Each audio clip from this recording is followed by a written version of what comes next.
Hi there, this is Speed at the bottom of the helix. Our next clinician is a 50-year member of both the NMRA and the NRHS. He currently serves on the board of the Sunrise Trail Division, of course, in the NMRA. His last model railroad was dismantled when he was 16. He just celebrated his 68th birthday while in lockdown. He remains an avid railway enthusiast. As an outgrowth of his interest in railroads, he discovered the communities built and owned by coal mining companies. Except that introduction is kind of wrong because he's going to show us something about fire departments today. So, our honorary battalion chief in the fire department of the city of New York, we welcome Mr. Edward Koehler. Thank you very much, Speed. And I'd like to start out with all due apologies to everyone. I'm a New Yorker and will tend to use the New York City lexicon in my discussion. For example, fire station, fire hall are all valid terms depending on the region or local usage customs. To me, it's a firehouse. The guys in Boston at the end of an alarm make up their line. The guys in New York at the end of an alarm take up their line. Now, I only got 45 minutes, so I don't have a lot of time to spend on these regional differences. So I'm a New Yorker. I'm apologizing for it in advance.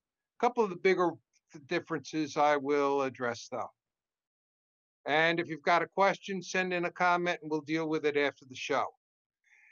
It's not uncommon to have a firehouse or a fire scene on a model railway layout. They're often a feature on high rail layouts.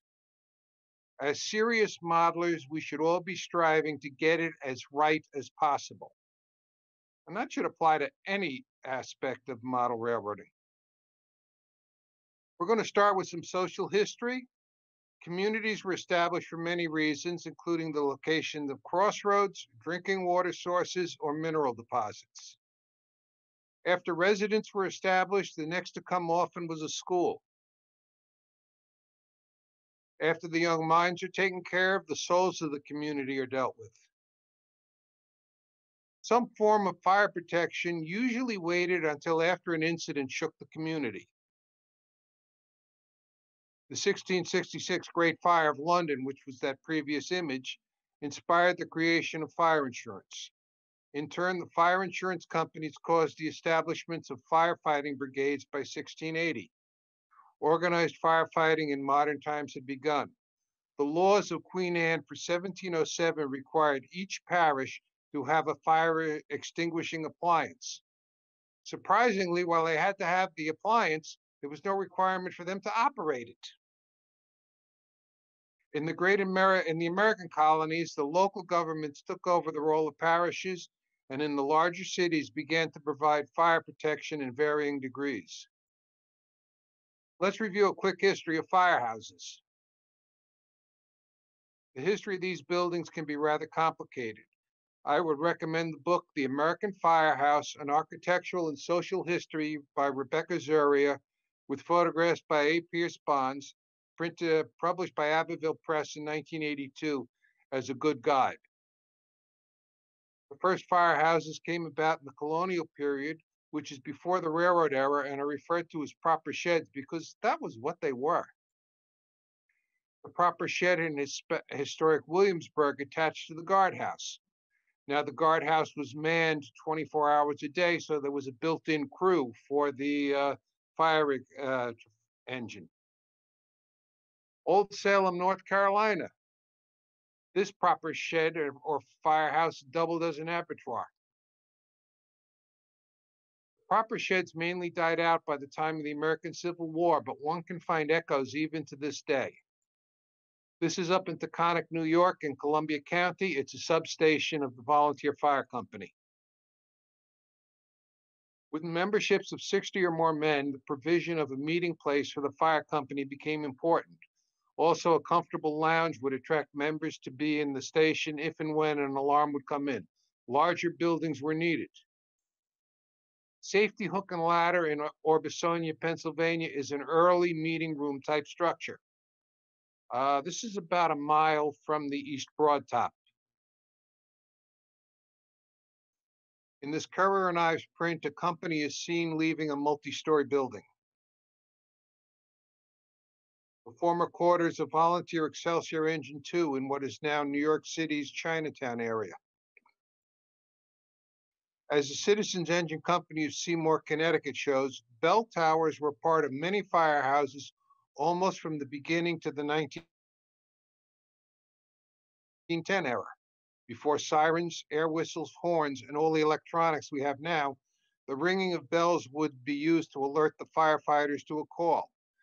The firehouse bell tower was based on the church bell tower or steeple. Also, and this was rarely done, but in the era before the Civil War, in some communities they would have a gentleman posted at the top of the tower to act as a fire lookout.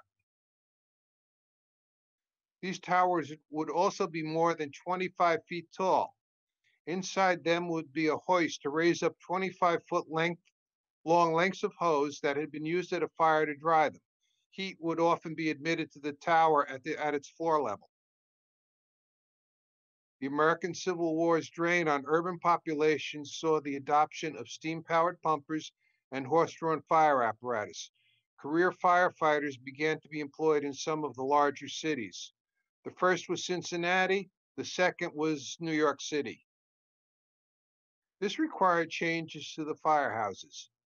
Bunk rooms replaced meeting rooms, horse stalls were added at the rear of the apparatus floor, storage space for horse supplies was needed, the building had to be heated to keep the steam boiler water from freezing. Stamford Station 4, which was never opened, was designed for a steam pumper and hose wagon.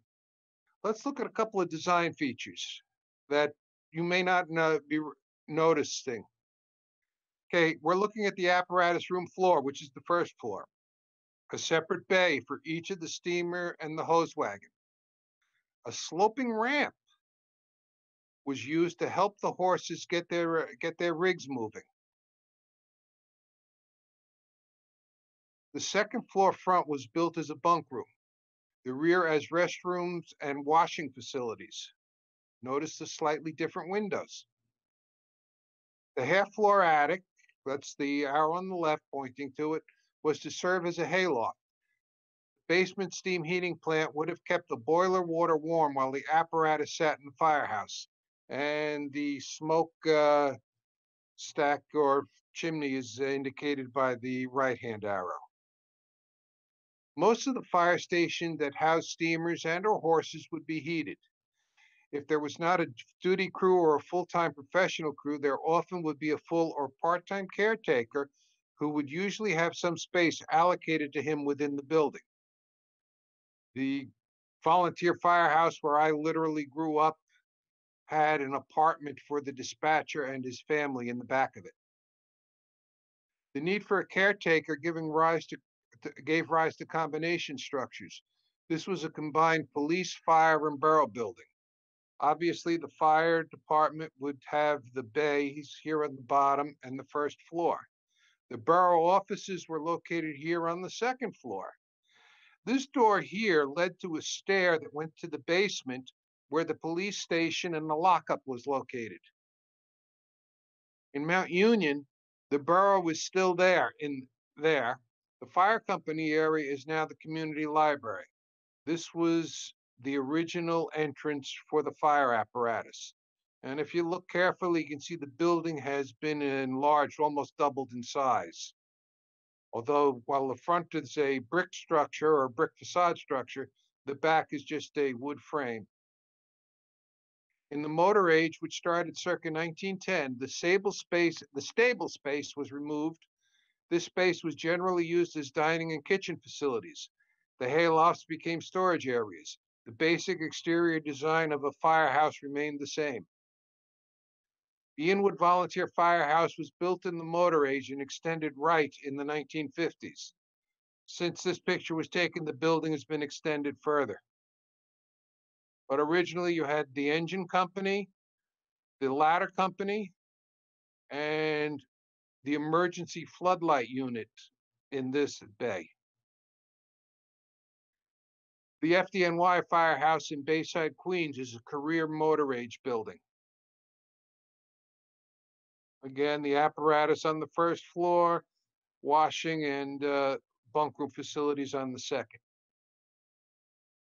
Firehouse design remained rather staid until the development of modern bunker turnout gear, which aims to fully encapsulate the firefighter in the late 1970s, early 1980s. This meant that room to store and dress in this gear had to be provided for on the apparatus room floor, enlarging the distance between the parked apparatus. This has led to wider firehouses. In another trend, the apparatus room has also been designed to be used as a field house type of training facility. To do ladder training, the apparatus area is usually 2 stories in height, and there is an internal balcony to put ladders up against. Finally, in many smaller communities that were traditionally served by multiple fire companies, there has been pressure put on those companies to consolidate in some fashion.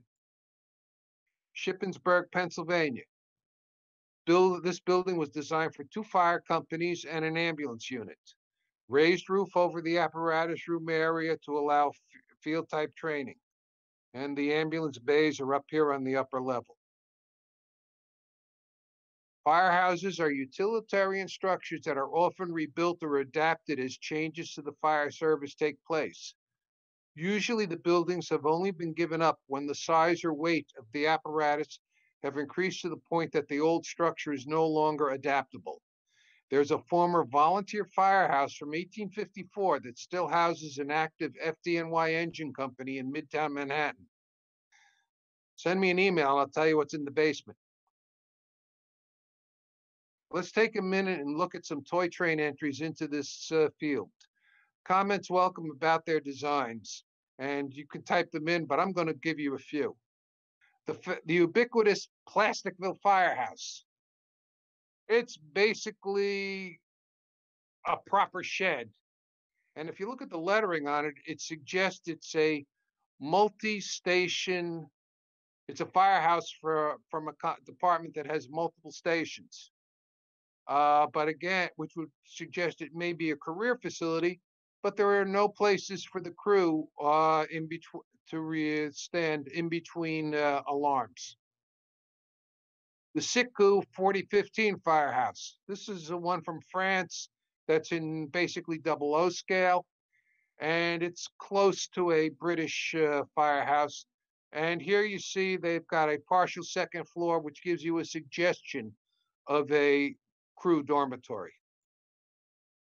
The Lionel O-Gauge Firehouse.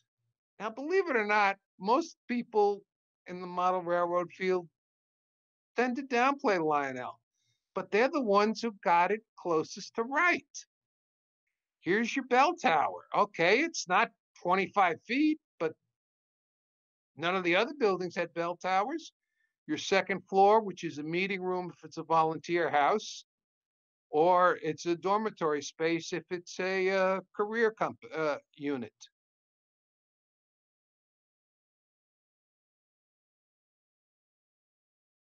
Part of the Code 3 Emergency Station 51. Some of you might remember the old TV show Emergency. Code 3 had a series of die-cast models of fire trucks. I also did some firehouses. This is actually only the first 1/3 of the building. Again, here are some of the offices used for administration of a fire station. And knowing the real building, the dormitory facilities would be here and here. Now, again, this is only the first third.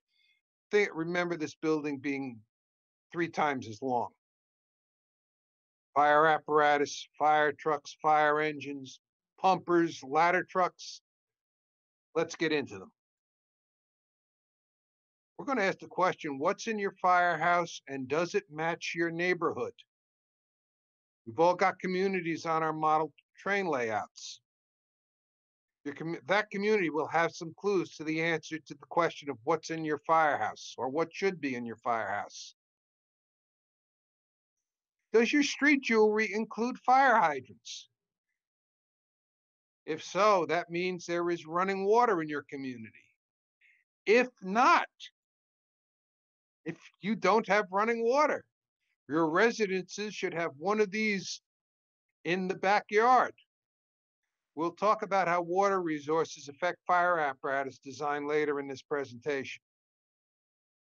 Let's briefly start with early fire apparatus design in the pre-railroad era. Old Salem, North Carolina, a hand-carried pump from the 1700s. Ladders and leather fire buckets are on the wall behind it. The hand-carried rigs evolved into the tubs. This one is from Dover, New Jersey, and dates back to 1812. Then came the piano boxes, so named because they were almost like a piece of furniture, like a piano. This is the T.W. Lane, an 1883 button hand pumper from Mystic, Connecticut. The T.W. Lane, like most hand pumpers, had a piston pump to move the water, but there were a few hand pump centrifugal machines. Eventually, it'd be the centrifugal pump that would be the norm. One of the early centrifugal machines is Riverhead's own Red Jacket 5, built in 1790 by Peter Cooper. Yes, it's the same Peter Cooper who built the locomotive for the Baltimore and Ohio Railroad. Accompanying the hand pumpers to the fire scene were two other types of fire apparatus. Ladder trucks. This is an 1893 example from Bellport, New York. Hose arrived at the scene, sometimes on very plain two-wheel carts, also called hose jumpers. Some hose reels were more elegant. Daisy of Mahanoy City, Pennsylvania, dates from 1816. The era of the hand-drawn apparatus started in colonial times. In urban areas, horse-drawn apparatus began to appear around the Civil War. In rural areas, hand-drawn equipment was still responding into the early 20th century. As an outlier to that statement, 4 companies, 3 hose reels, 1 ladder truck in Georgetown, Colorado, still responded with hand-drawn equipment until 1951, but by then it was often towed behind volunteers automobiles.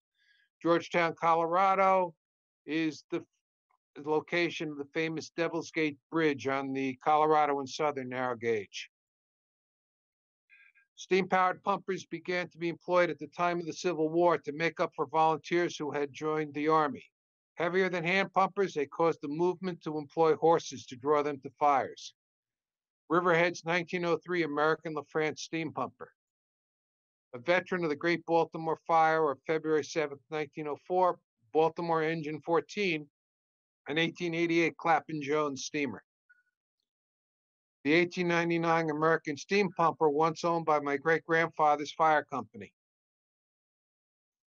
While the steam pumpers got the most attention, there were other types of fire apparatus in that period. Let's look at some of them. There were city service ladder trucks. Basically, it's a ladder truck on a four-wheel wagon. However, to aid maneuverability, the rear wheels have independent steering. This is a 1911 Seagrave 65-foot horse-drawn aerial ladder from the Los Angeles City Fire Department. It's basically the city service ladder rack, but with a aerial extension ladder that can be raised generally by spring power above it and rotated on the turntable. This is an 1898 American hose and chemical wagon from Lawrence, Massachusetts. We'll talk about what that chemical means in a few moments.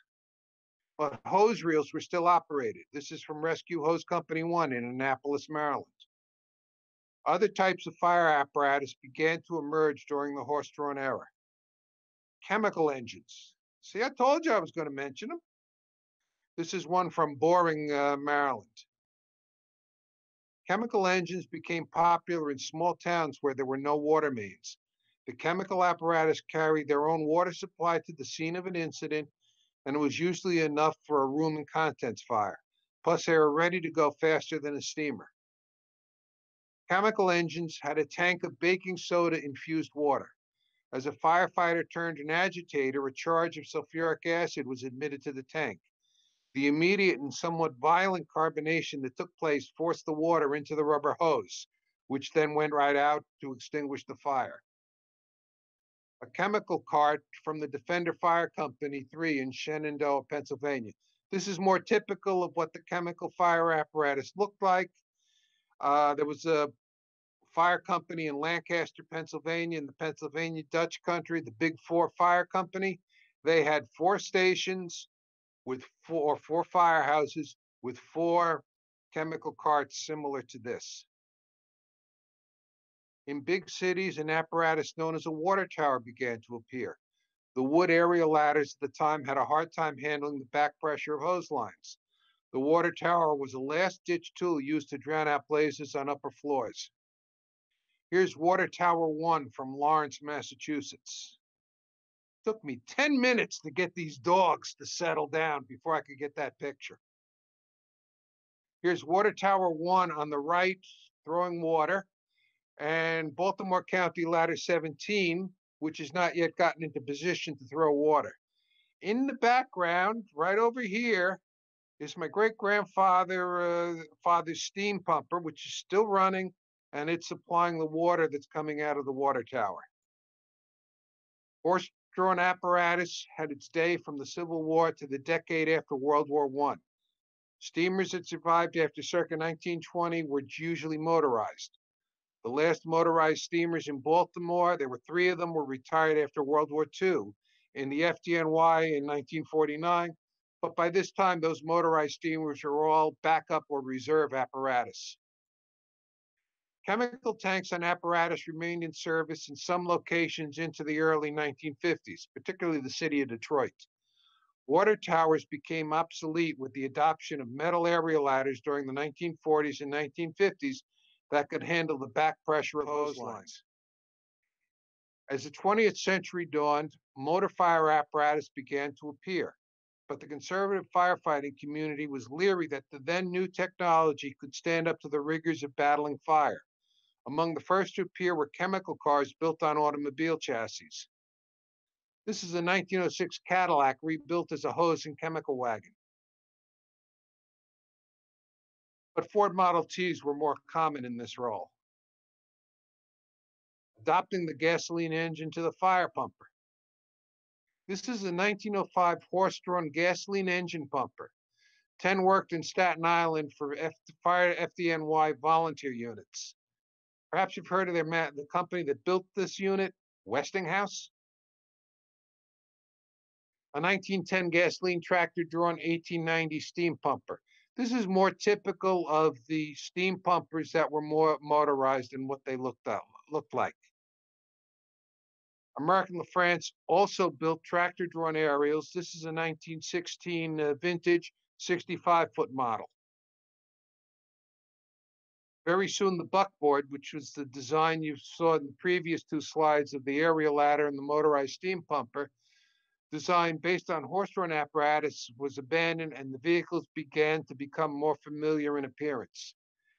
This is a 1925 American LaFrance 500-gallon per minute pumper with a chemical tank. Here in the East, we just call it a pumper. My good friends in LA, they would call it a triple combination because it's a combination of a chemical unit, a hose wagon with the hose body, and a pumper. As the years went on, the chemical tank was replaced by an additional small pump that's often referred to as a booster pump. This is a 1923 Brockway American LaFrance chemical and hose car. A 1926 Mack AC Bulldog chain drive 600-gallon per minute pumper. And you can barely make out the chain here underneath the engine. Seagrave was also a major contributor to the apparatus field. This is West Hempstead, New York's 1931 Seagrave City Service ladder truck. A 1931 Aaron's Fox 100-foot tiller aerial ladder, now privately owned. A 1934 Chevrolet American LaFrance hose truck from Bellport, New York. I'm just trying to throw out a couple of examples of fire trucks from the 20s, 30s that we would see, and I'm trying to progress the design a little bit. Many horse-drawn water towers, such as this one from Baltimore, and ladder trucks were motorized and continued to serve into the 50s. Actually, this particular water tower served into the 1960s. Its last run was to the Baltimore Playboy Club fire in 1960. But the romantic leader of the pack had to be the Aaron's Fox piston pumper. This is a 1919 Aaron's Fox model IK4 750 gallon per minute pumper. With the dawn of the motor age, the centrifugal pump became the standard for firefighting applications because it was easier to mate up to gasoline engines. Aaron's Fox was the only major builder who continued offering the piston pump in their fire apparatus. There was just something about that big silver ball. They built the last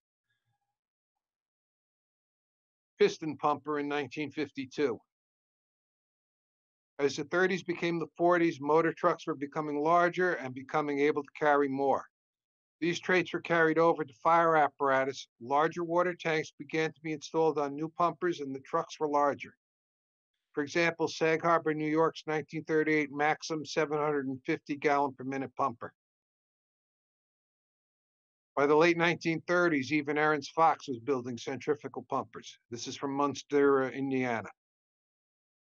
With the end of World War II and a new prosperity coming to the United States, fire apparatus renewals, which had been slowed by the Great Depression and the war effort, began in earnest. Many of the fire departments that purchased apparatus right after the war kept their pre-war apparatus as a reserve or second unit, so it would not be unusual to find two different era fire trucks in the building of a small fire department. Many volunteer fire companies had a 30-year replacement period for their fire trucks. Mack trucks continued to deliver apparatus based on traditional lines. This is a 1947 Mack Type 85 pumper. As did other builders, a 1951 white chassis Persh 75-foot area ladder. The traditional designs would last into the 1960s. This is a 1953 International chassis pumper. American LaFrance had some different ideas. Cab in front of the prime mover, which is located here dead center, the pump panel on the off side, and interior seating for all of the firefighters. This apparatus was produced in 1947. Two out of the three innovations shown on this 1947 American LaFrance pumper are still with us. That offside pump panel never caught on. American LaFrance also built area ladders in the new design. American LaFrances were everywhere, even as cereal box premiums. You bought enough Kellogg's cereal in 1957, you would ended up with these five fire trucks, although the Chief's car is way out of scale. The design of what has become the current fire apparatus had been created. We'll catch up with this story in a few minutes. Let's catch up with a little history of some other types of fire apparatus. What is believed to be the last traditional hose wagon went to Huntington, New York in 1964. It looks just like a pumper, but there's no pump panel, nor is there a pump on board. Now, you guys from Los Angeles, you'll tell me about the LA City hose wagons, but I'll recounter with you with the story of the Brentwood fire. This 1980 Ford C Salisbury was one of the last city service ladder trucks built. A combination of a city service truck and a pumper called a quad. Remember, pumpers were like a triple combination? This is a four-way combination. A 1952 Dodge approved 500 gallon per minute pumper quad. There's a pump, there's a hose bed up here, there's a pump, and it's basically a pumper with a raised hose bed so it can carry a ladder rack. Fighting fires in wildland areas began to become a problem as apparatus became larger and heavier. As the apparatus from the 30s and 40s wore out, specialized brush trucks or stump jumpers on pickup-sized chassis were developed. Behind those toolboxes are a 300-gallon per minute pump and a 100-gallon water tank. This is from Schuylkill County, Pennsylvania. In Suffolk County, New York, and on Cape Cod, former U.S. Army trucks were turned into deuce and a halves or brush breakers. Modern brush trucks continue to be built on medium truck chassis, but former military vehicles are still being converted. This picture was taken in June of 2019, and the apparatus had just gone into service. It's a former U.S. Air Force 5-ton truck. If the fire company in your community, and I mean the community on your model railroad, has a response area that includes agricultural areas or wildlands, woods, forests, they will probably have some form of brush fire rig, also called a field unit in some areas. I made a point about your community having running water or hydrants earlier in this presentation. Let's address that issue. Firefighting is all about the water supply. And in areas without water mains, this has always been an issue. During the 1950s, as trucks became able to haul larger quantities of water, the tanker here in the East, or tender, as it's known in the West, was born. The early rigs resembled or even had been oil delivery trucks. In the West, on the other side of the Mississippi River, the term tanker refers to aircraft that carry water and are able to drop water on fires. This is an early tanker using a 1946 Ford chassis and a portable pump. You can see it's a flatbed. They just dropped the tank on, and sort of Rube Goldberg, but it works fine. And it's been working fine for years. Bridgehampton's 1985 International Chassis former milk tanker. Schuylkill Haven, Pennsylvania, tanker 738. This is a 1982 International chassis carrying 2,000 gallons of water. One big tanker, Smyrna, Delaware, 6,000-gallon tractor trailer tanker from the Citizens Fire Hose Company. An alternate to the pure tanker apparatus was the pumper tanker, basically a pumper with a larger water tank. Level Fire Department, that's Level, Maryland, 1956 Dodge pumper tanker, an early example that carried 1,000 gallons. Notice how the body bulks up on this particular apparatus.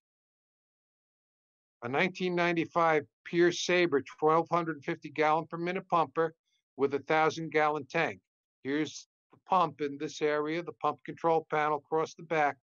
And notice how the hose bed has been lifted up to allow room for the 1,000-gallon tank to lay underneath it. Dealing with special hazards, whether at a fire or not, has long been a focus of fire companies. On March 8, 1915, the FDNY organized Rescue 1 to specifically address these special hazards and conditions. Please, the guys from Springfield, Massachusetts, that company was organized before Rescue 1, but it was only a manpower unit. I know the argument. The early rescue apparatus resembled hose wagons. During the 30s and 40s, an apparatus type emerged. This is a 1951 General Motors approved walk-through rescue truck. Notice the raised floodlights. And by walk-through, I mean that you can go from the cab into the body. Bayshore has repurposed his former rescue truck as a fire police vehicle. Notice it's no longer a walk-through design. In other words, you cannot go from the cab into the body. This is a total walk-around style rescue truck, Squad 354 from Arbutus, Maryland.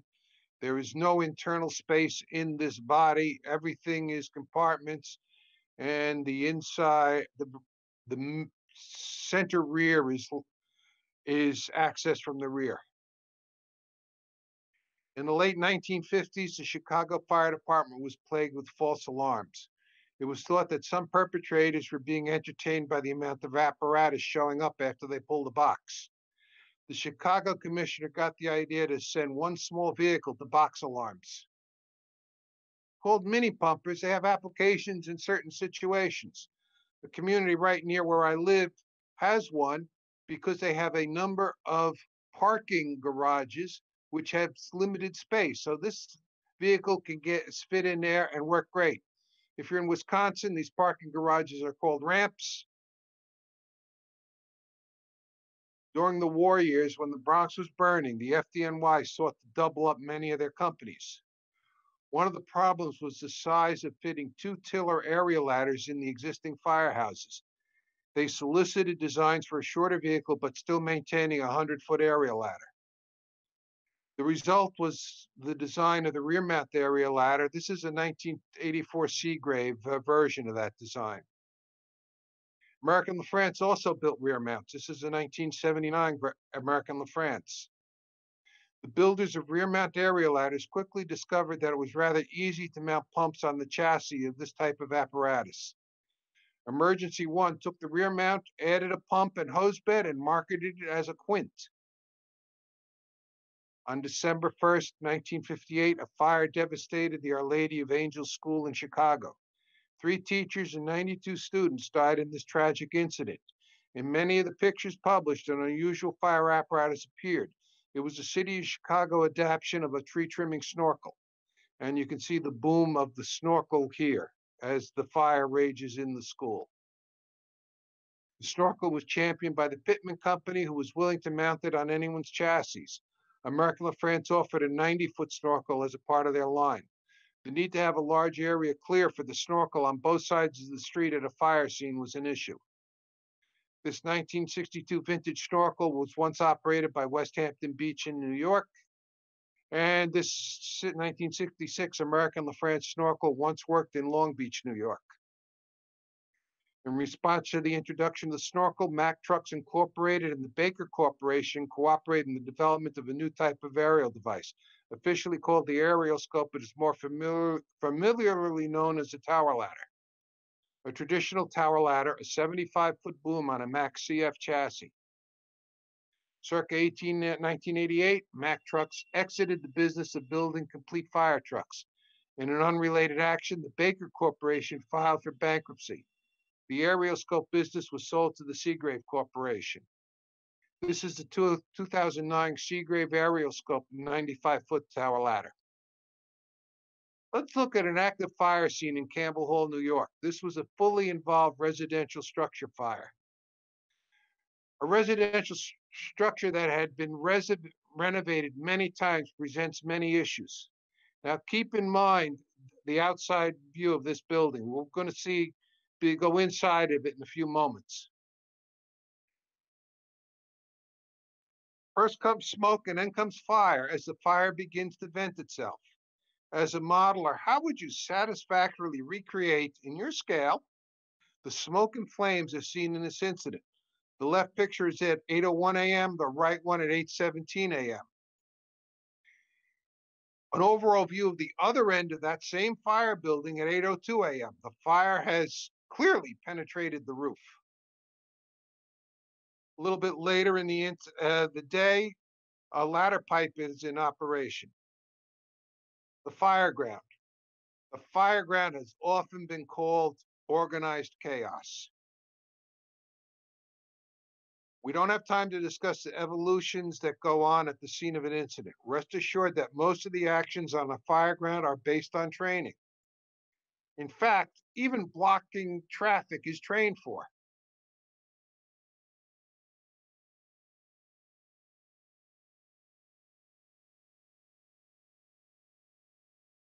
Okay, my point here is not to teach you how to block traffic, but I wanted you to see some of the training material that's out there. If any of you want to see that entire, I believe it's a 5-minute videotape, the Cumberland Valley Volunteer Firemen's Association has it on their website. Trying to capture flames, smoke, and streams of water satisfactorily in a model form is practically impossible, or at least that's what I think. That said, some modeler out there who has added or will add holographic projections to their layout is probably laughing at that statement. Aldenville Log and Lumber near Prompton, Pennsylvania, March 5th, 2020. Smoke acts like a lighter than air liquid. That's the easiest way I can describe it. You can see here the smoke is coming out of the eaves. There are flames. Enough said. I'd suggest that the best modeling route is to show the fire during the overhaul stage. The fire is basically out. The crews are searching the scene to make sure that all of the fire has been extinguished. Tools and hose lines are being packed. Activities are much less rushed. During the overhaul period, most fire scenes would resemble this. Let's gently nitpick a fire scene. Forget that it's high rail. How did the apparatus get to the scene? There's no roadway access to this interlocking tower. Based on the burn pattern from the lower window, why has the tower ladder been raised? Clearly, this fire was in the first floor, and the smoke which is soiled the building shows you, points to the origin. And so here's the aerial scope. Why has it been raised? The switch tower steps are intact, so it's not needed to use access to the second floor. There should be a firefighter on the tower ladder or any other aerial device's pedestal every time the aerial device is in operation. Water supply. These two pumpers between them have perhaps 750 gallons between them. Actually, I probably would say it's more closer to 525 gallons. Not a good idea to park fire apparatus in the collapse zone of a fire building. That's 3 times the height of the structure. With more than 150 pounds per square inch in it, a firefighter would not handle or use a 5-inch suction hose line like this. This is how a 3-inch hose line is handled from a fixed exterior position. Advancing an 1.5-inch hose line into the fire building during overhaul. On a Lego-based layout, effective apparatus placement. Yes, a Lego-based layout. Yes, it is a cat up the tree incident, but the aerial device has the address of the incident. The heavy rescue is alongside for use of its tools, and an engine is standing by to supply the truck if they need a water stream.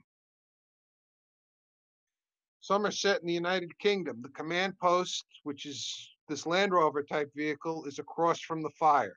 This is the traditional place for a command post to be located. Interesting fire. This is a residential, multiple dwelling residential structure that's built using mill construction. In other words, masonry walls with a wood frame and wood walls. Basically, the masonry walls kept the fire inside the building, and literally the entire guts of this building were incinerated by the heat. And you can see the Bronto type ladder device being used by a crew to overhaul the roof. Okay, that fire we saw with the raging roof. This image will give you a guidance on modeling the interior of a structure while it's on fire. This picture was taken while the second floor was heavily engaged. So go ahead, hit your print screen and get a copy of it for your files. Ultimately, time is not on our side, so let me finish up on a related track. But before I do that, let me apologize. I didn't have enough pictures to do any material on the interior of a firehouse. I did not have enough time to discuss fully fire apparatus or dispatch policies, and I had no time at all to discuss the emergency medical service. I hope sometime in the future to put together another clinic that will supplement this one and help cover those subjects.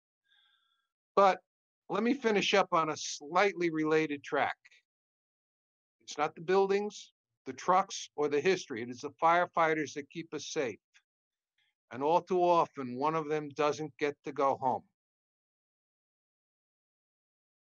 Thank you for viewing and attending the presentations.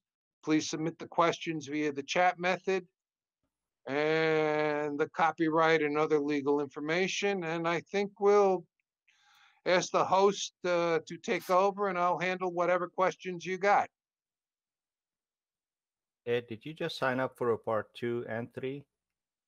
Well, I figured at least a part 2 I will have to do. There was a question about what happened in the wildlands and the forests. Do you have any information on that?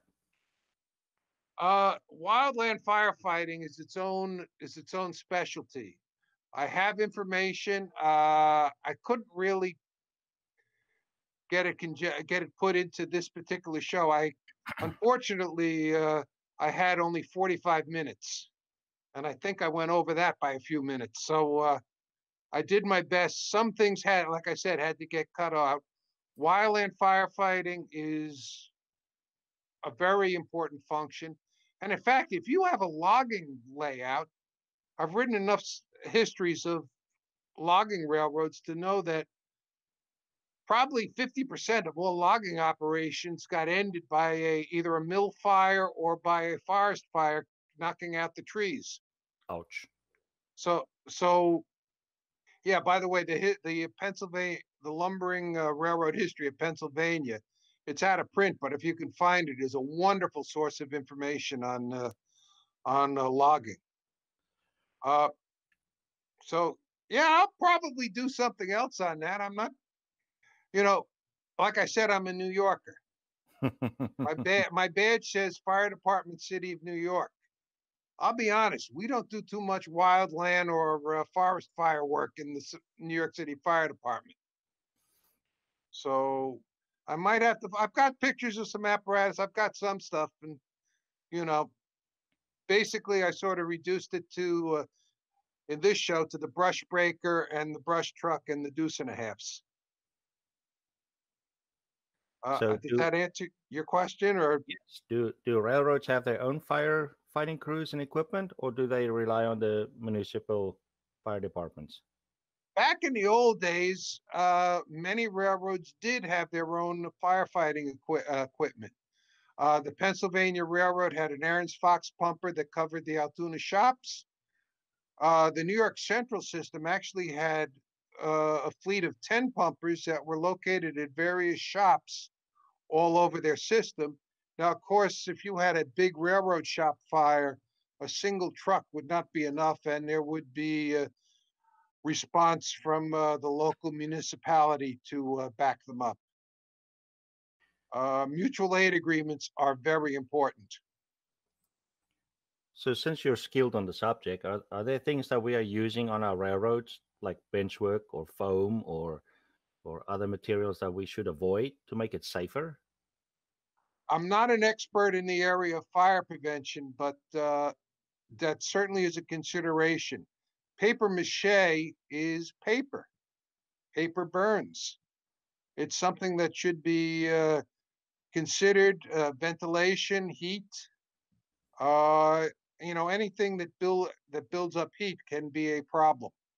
I mean, I'm really not quite ready to do a fire prevention in your train room show, but that's certainly something that might be considered. Thank you. At certain level. I mean, got anything else there in the questions? Yeah, there's a question here, and I'm not sure if it's a real question or if it's one of those memes that we see. You showed how that you guys get trained also to stop traffic and how to manage all that. But what if you have to do when you need to run a fire hose across a railroad crossing? Oh, that question. First thing I used to do was call the railroad in question and have them stop all traffic over that grade crossing, over that railroad tracks. There's no real way to put the hose over the tracks. And frankly, you don't carry the tools to tunnel under rails to put a hose underneath the rails. Also, another time we will get involved. Let's say you've got a building, a factory that's on fire that backs up to the railroad tracks, even if it's got its own siding and then there's the main line. Well, remember that old that collapse zone rule. You want to stop that, 3 times the height. So you want to stop rail traffic. In the New York City subway system, we forever, whenever we respond to a call, we will stop traffic in the entire zone that station is located. That might be 3 or 4 zones, and we'll stop traffic in both directions. It's just a matter of safety for the firefighters. Okay. That has to take the primary concern. Now that brings up another question. If there are vehicles parked close to a building on fire, would they try to remove them or pull them away if they contain flammable materials? And similar for a tank car that sits on a siding behind a burning building, or do they just leave it? And Most of the time, we would leave it. In certain circumstances, you might have an engine company assigned to pour water onto it to cool it to keep it from getting involved. It's a matter of depending on the circumstances. Now, if you're talking about in a small town with a tank car parked at a siding in back of a building or some facility, well, yeah, you can call the railroad to get a shutdown of the service through that branch line. But if you want them to send a locomotive to pull that car away, the first thing they have to do is arrange for a crew, and that can take for up to 8 hours. correct. You then have to have that locomotive go from wherever it's based to that siding. To ask them to come and move the car because of the fire, unless it's really something very, very dangerous, it's such a long time that it's almost an impractical thing to consider. I've never been faced with that issue, so So you were a firefighter yourself, right? I I grew up in the Inwood Firehouse that showed earlier. My father was a part-time dispatcher there. So yes, I did time with the New York City Fire Department. Well, Ed, that rounds up all the questions I see here. Okay, thank you. There's 100 thank yous and 200 awesomes, and that was really, really enlightening. Pun, no All I pun. can say, all I can say is I try and Speed. I want to thank you for the assistance you gave me in getting this done. And if I ever get a part 2 together, I'm more than happy to offer it. And what can I say? I want We to say thank you. thank you, and I want to thank everyone who took the time to come and see this show and my presentation last Sunday. By the way, there was a handout that I sent to you. Was there any way National was going to distribute that, or was that beyond the logistics? No, I will upload that into the files of the Facebook group so that everybody can download it and enjoy it. Okay, thank you. Thank you very much, and gentlemen, it's been a pleasure. And I see it's 8:54, and you got want the next